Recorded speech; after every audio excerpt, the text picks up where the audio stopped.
Batty boy, SweetFace Killah, nasty on the beat, bang bang go gorilla. Batty boy, SweetFace Killah, nasty on the beat, bang bang go gorilla. So it's your boy SKAN representing I Am Hip Hop Magazine and Connoisseurs of Hip Hop, and I'm here with, I would say, a fantastic artist. Some would say a son of a legend in the hip hop community, but standing on your own 2 feet right now. On the basically got an album that's about to come out, SweetFace Killah. So I'm excited. yeah, I'm really down to speak to Infinite Coles. Yes.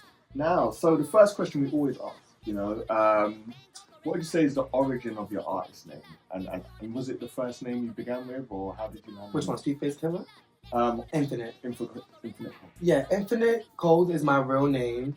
I really wanted to take out the Coles part and just be Infinite, but like the thing is, I don't know, my manager told me like it's gonna be hard for people to find me if I just use Infinite right now, so I'm gonna have to like, make a name for myself to take out the Coles part. Okay. But I'm okay with that because Infinite Coles is like who I am, so Right. I'm not gonna run away from that. You know what I mean? Okay. So how did you find your way into music? I've always loved music. I've always wanted to do it. My family literally are like all musicians. So, my Uncle Rizza plays a lot of instruments and not just rap. So, and he produces. So it's just been like a lot of inspiration around me growing up. All of my cousins sing. So we always wanted this lifestyle. And you got brothers that rap as well? I have brothers that rap, yeah. So yeah, we all just like grew up around the music and just like loved it and always wanted to like do it. Right. And it sounds so cliche because maybe like every artist child wants to all of a sudden follow their footsteps in becoming a musician.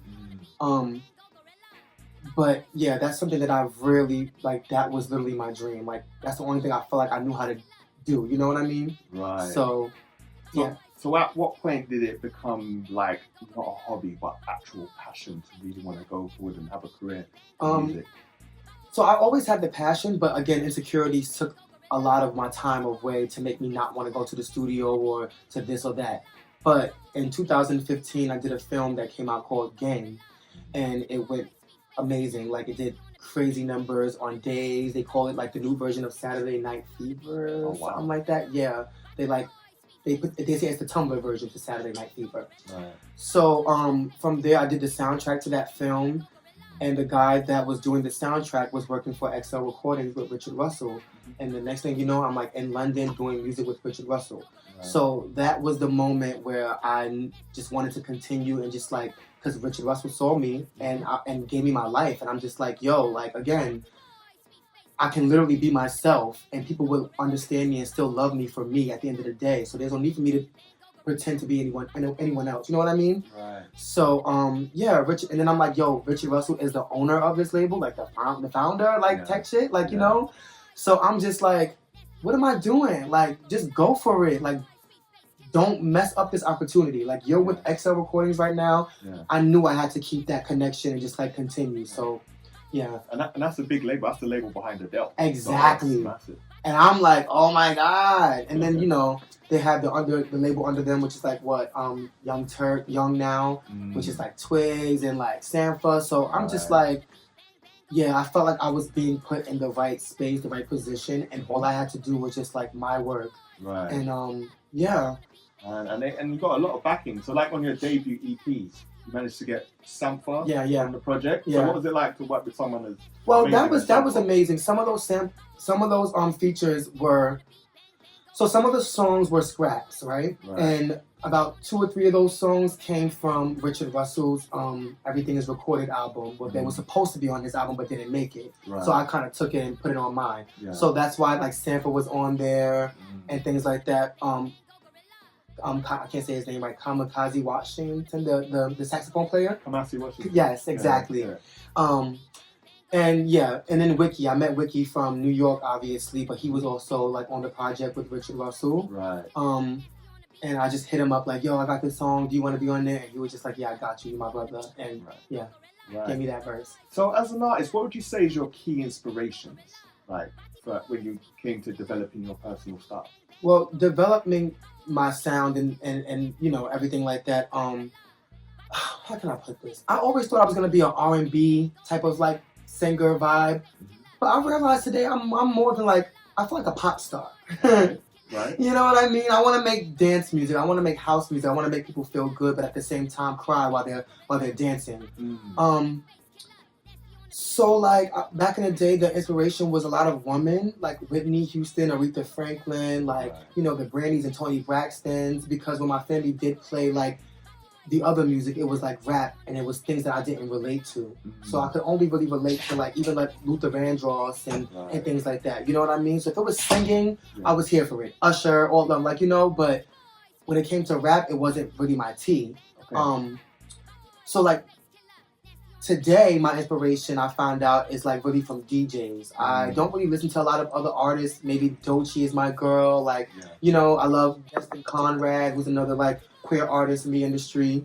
But my main inspiration today comes from DJs. I love hearing how a DJ would take an Aretha Franklin or Whitney Houston vocal or song and mix it on something so different and housey. And I'm just like, yo, like who would have thought that those two collaborations would work? And you know, I'm like, I can use that and no one would even notice because like you just did that off the top. Like, you know what I mean? And you probably wouldn't even notice that I took it from you. You know, just not saying that I will, but just saying like I love being at parties and hearing how they mix different genres together, and that's what I'm trying to do with my album. That's why there are so many different genres on my album. So yeah, that's amazing. And we listened to the album today, and exactly how you described it, it's almost like a tour de force of styles, and you know it's so like unpredictable with the sound, and you know it shows how dynamic you are as an artist. And but there are elements of hip hop in it as well, with the production, and you rap as well, you know, which is just incredible. So you know, and you mentioned what was the reception like for the first single that came out, SweetFace? Oh, SweetFace Killah, that one, my first rap song. It was a lot. It definitely put a lot of eyes on me. Which I'm grateful for, but it also just made people talk negative and things like that. But I don't never pay attention to like any of the negativity. I'm more of like paying attention to like the positivity. So I've been getting hit up from like 50 Cent, A$AP Ferg, Kalani gave me my flowers, Faith Evans followed me, like SWV, like it's been a lot of good names out there just like giving me my life and seeing me and seeing my potential, and I just feel so like grateful, and that's why I don't like really pay attention to the negativity, because like there's so much other beautiful things happening at the same time while those people are being negative, and I'm just like, I'll stay over here, you know what I mean? So yeah. I mean, I heard a lot of people in the room say tonight that they feel like the timing is right. You know, that they feel that the energy in terms of getting the hip hop community support and behind this album, you know, it just feels like it's right for it right now. I mean, do you see yourself as almost like a trailblazer for your style of music? What do you mean by trailblazer? Trailblazer in terms of being accepted by a hip hop community that struggle to really I'm starting to see myself like I said, being invited to work with Ferg at his studio and things like that. I'm just kind of like, yo, I could really take this somewhere. So I do feel like a little trailblazer. I can't hold you. Okay. But I do think it's the right timing right now, and I do think because of my family and who I'm related to, makes it a little bit more like trailblazing, if that makes any sense, meaning because like I don't think anybody's gonna try to go and disrespect my dad in a way, or my uncle. I know they have a lot of respect in the industry from people. So like I think it's given this thing where like people are just also like, yo, he's talented at the same time, so why not? And some people like Ferg grew up in Harlem, so he knows a lot of the fashion girls. He knows the Telfar, the Hood Baez, like, you know what I mean? So those are his friends. So he's not really worried about anything else. And I just like, we need more people like Ferg. We need more people like Ferg out here and with the same mindset, and just like, because once we have that, things will literally really, really change. And I don't know, I just think it's time for a change right now when it comes to music and hip-hop, because I'm not interested in anything that I'm hearing. They play the same stuff on the radio, everyone sounds the same, everyone's talking about the same thing, down from the men to the women. And I'm not feeling anything personally, to be honest. So I'm just happy that SweetFace Killah did what it did and is still continuing to do things. And I'm glad that I was the one to talk about something different, talk about something real, even if it was SweetFace Killah or Dad and I just think that I'm touching points that no one else is like touching right now. Yeah. And especially with Dad and I feel like I haven't heard anything in that kind of like story since like Luther Vandross Dance with My Father Again or something like that. You know what I mean? Absolutely. So yeah. Yeah. So for anybody that might be watching this that are not familiar with this album, what is special about this album and why do they need to check it out? This album is special because it's really authentically me. I'm really telling my story, so it's just like one of those things. If you want to get to know me and you're a supporter, like you're gonna learn a lot about me from this album. And yeah, I just want them to leave.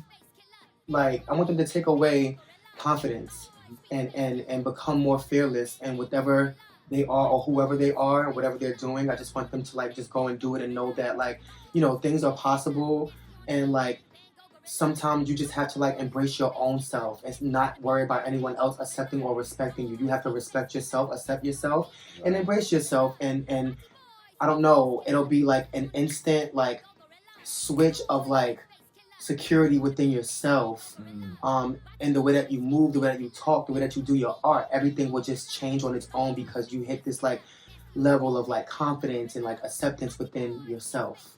So yeah, absolutely.